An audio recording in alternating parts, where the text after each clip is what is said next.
The dust storms of Willow Ridge had a way of stripping the world bare, and for a blind girl like Elara, the wind felt like the only thing that ever reached for her. She had learned long ago that people didn't reach for her. Not her adoptive parents. Not the neighbors who passed their farm. Not the world that decided she was a burden. The moment darkness claimed her eyes at 6 years old. By 18, she had memorized the sound of disappointment in every sigh around her. Her adoptive mother, Mira, would whisper to visitors, "She can't work, she can't help. She just sits there," while her father grumbled about the price of keeping a girl who doesn't even look at you when you talk.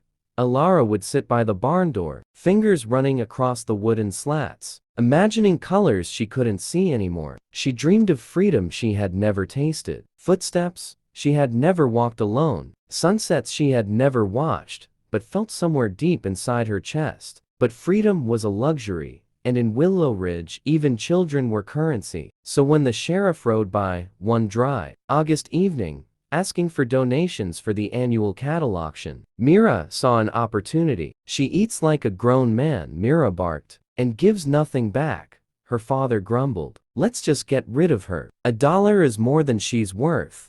They sold her to the sheriff for $1 a silver coin that clinked louder in Elara's ears than thunder. She couldn't see the wicked grin on his face, but she could smell the liquor on his breath, could feel the tremor of his excitement. "Blind or not," the sheriff muttered, "a girl's a girl. Somebody out there will pay better than your sorry farm ever got." He tucked the coin into his pocket and dragged her by the wrist across the dusty road, her feet stumbling behind him as he muttered to himself about buyers and travelers, and the way desperate men paid for anything. Elara didn't know where he was taking her, but fear crawled up her spine like a serpent. The air shifted as they entered town, voices growing louder, crueler, hungrier. She could hear men discussing horses, cattle, whiskey, and then girls. Her heart thudded so violently she thought it would break through her ribs. The sheriff shoved her forward, announcing, "Blind but young." Sellable. Laughter erupted. Someone said, "What good is a blind girl?" Another barked, "Maybe she can't see the ugliness she's about to live with." Elara clenched her fists, tears slipping silently down her cheeks. She felt like a piece of furniture being haggled over, until everything fell silent. Bootsteps. Slow. Heavy. Purposeful. They weren't the quick, greedy footsteps of the men around her. They were calm, steady, cold. The entire street seemed to hold its breath. A deep voice, rough as gravel, but gentle in tone, spoke. "Put her down." The sheriff scoffed. "Who's asking?" The voice didn't answer. Instead, Elara felt the sheriff's grip ripped away from her wrist. A warm, calloused hand gently cupped her elbow, steadying her. The man didn't touch her like an object, he touched her like someone who mattered. "Who are you?" The sheriff spat. "Doesn't matter," one of the cowhands muttered. "That's the silent cowboy," the crowd whispered fearfully. Stories spread in the West fast, and even Elara had heard bits and pieces of a man who spoke little but fought like a storm. A man who brought justice without waiting for laws. A man whose silence was louder than any sheriff's badge. "She's mine," the cowboy said, still holding Elara's arm protectively. "I'll take her."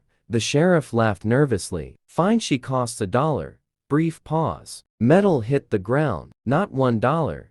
10. You're overpaying," the sheriff muttered. "No," the cowboy said softly. "I'm correcting a mistake." He turned to Elara, and for the first time in years, someone spoke to her, not about her. "You're safe now," he murmured. "I'm not here to own you. I'm here to help you stand."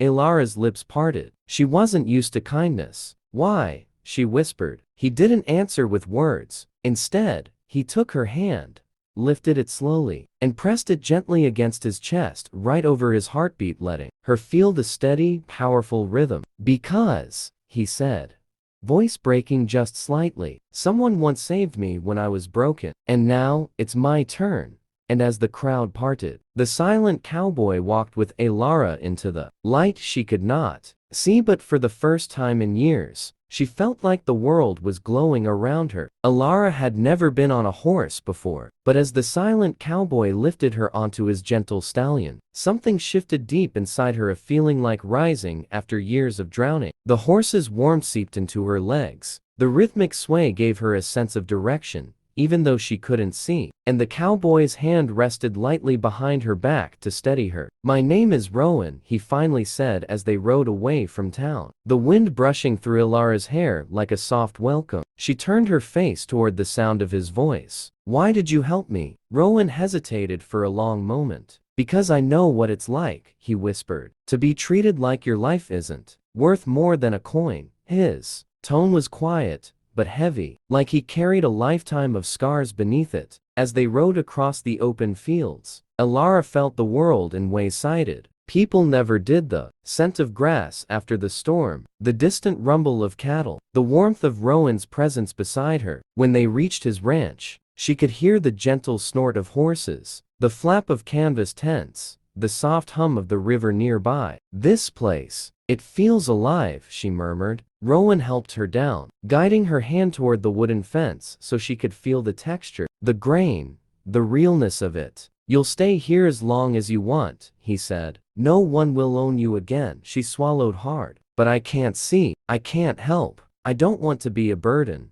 Rowan stepped closer, voice steady. "Ilara, people with eyes are blind every day. You see more than they ever will." And for the first time in her life, someone didn't talk down to her. He lifted her. Days passed, and Rowan taught her how to listen to the land, how to recognize the horses by their snorts and steps, how to feel the difference between hay, soil, and oats. Ilara learned faster than Rowan expected. She didn't just adapt, she thrived, and Rowan watched quietly, often leaning against the barn door, arms crossed, his eyes softening every time she laughed. But peace never lasts long in the West.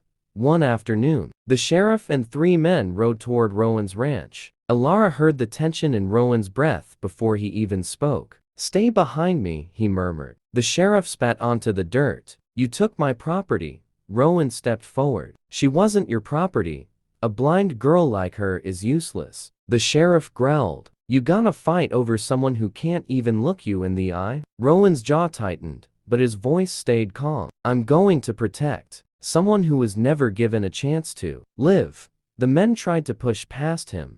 Rowan didn't draw his gun. He didn't need to. His presence alone was enough to freeze them. "Turn around," Rowan ordered, "and pray you never think of her again." Something in his voice, a thunder that promised danger, made the sheriff pale. They left without another word.